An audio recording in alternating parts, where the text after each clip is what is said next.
कृषि कानूनों का विरोध करते हुए 26 जनवरी को दिल्ली में होने वाली किसान ट्रैक्टर परेड के लिए इनेलो युवा नेता अर्जुन चौटाला ट्रैक्टर पर खुद अपने ही सारथी बनकर दिल्ली कूच के लिए निकल गए हैं।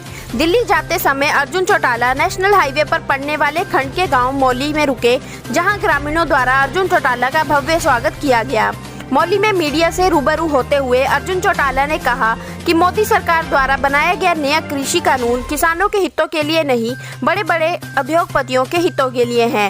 सरकार ने अगर किसानों के फायदों के लिए बिल बनाया था तो उसके फायदे किसानों को बताने चाहिए थे, जबकि किसान ही सरकार को इस कानून के नुकसान बता रहे हैं। जब किसान इन कानूनों का विरोध कर रहे हैं तो सरकार को अपना तानाशाही रुख बदलकर कानूनों को वापस ले लेना चाहिए। उन्होंने कहा कि इनेलो पार्टी किसानों के साथ खड़ी है। इनेलो का एक एक कार्यकर्ता किसानों के साथ कंधे से कंधा मिलाकर आंदोलन में खड़ा है। उन्होंने बताया कि पूरे प्रदेश में ट्रैक्टर रैली को भारी समर्थन मिल रहा है। न्यूज इंडिया 27 से ताज मोहम्मद। सर, आज आपने ट्रैक्टर रैली की शुरुआत की, इसके बारे में विस्तार से बताएं। आज जो पंचकूला का लास्ट कार्यक्रम है आपका, इसके बारे में अम्बाड़ा जिला लगेगा, कैसा लोगों का जो है समर्थन आप लोगों को आज? समर्थन तो देखिए जिस प्रकार से हमें मिल रहा है, आप बाहर आके देखिए कितने ट्रैक्टर हमारे साथ जुड़े हुए हैं। और ये केवल जनता का नहीं, आम जनता में पूरे प्रदेश के अंदर हर इंसान, हर छोटा नागरिक, हर बड़ा, हर बुजुर्ग, सभी आज के दिन इस किसान आंदोलन का हिस्सा है। और किसान होने के नाते ये हमारा फर्ज बनता है कि हम अपने साथियों के साथ आगे बढ़ें।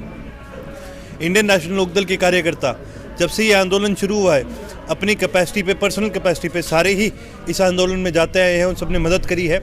अब तो ये हम इस पोजीशन पे आए हैं कि भाई जो जोर पहले से लगा रहे थे उस जोर को और बढ़ाने की ज़रूरत है, क्योंकि कहीं ना कहीं अभी भी जो सेंटर है वो किसी भी हाल में इन कानूनों को वापस लेने की जहाँ पर बात आती है, जो सेंटर की सरकार है ये पीछे नहीं हट रही। प्रदेश के और देश के किसानों ने भी कहा है कि जब तक ये कानून पूरी तरह से वापस ना लिया जाए, जब तक एमएसपी को एक पूरी तरह से पूरे देश के अंदर कानून बना के ना लागू किया जाए, देश के और प्रदेश के किसान भी बॉर्डर से हटने का काम नहीं करेंगे। तो हमारा भी ये फर्ज बनता है कि और भी ज़्यादा हम साथी जोड़े और भी ज़्यादा साथियों को दिल्ली ले जाने का काम करें। जैसा कि सत्ता पक्ष का कहना है कि जो विपक्ष है वो गुमराह कर रहा है किसानों को, जबकि बिलों में कोई कमी नहीं है, बिल किसान हितैषी है। नहीं, बड़ा एक मैं इसका आपको सिंपल जवाब देता हूँ।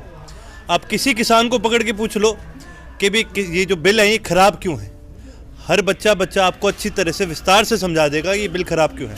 आप किसी भी सत्ता के किसी भी मंत्री से पूछ लो कि ये बिल अच्छे क्यों है, वो तो बार बार एक जवाब देते, गुमराह कर रहे हैं। अगर गुमराह कोई कर रहा है तो आओ, किसानों के बीच में आओ, जनता के बीच में, और विस्तार से समझाने का तो काम करो।